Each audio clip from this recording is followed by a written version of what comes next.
セカンドの石井に代わりまして杉谷、レフトの今川に代わりまして松本剛、サードの南波に代わりまして高浜向井ファースト、ファーストの野村がサード、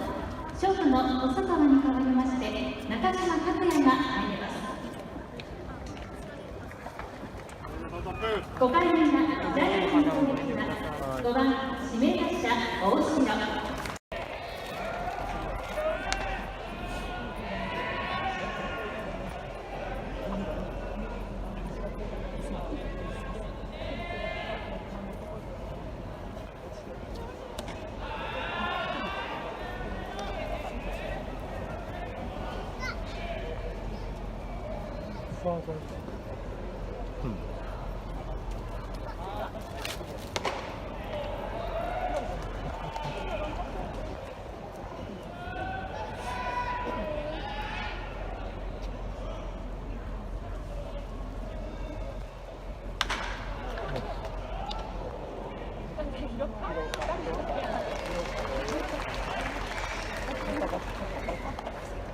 4番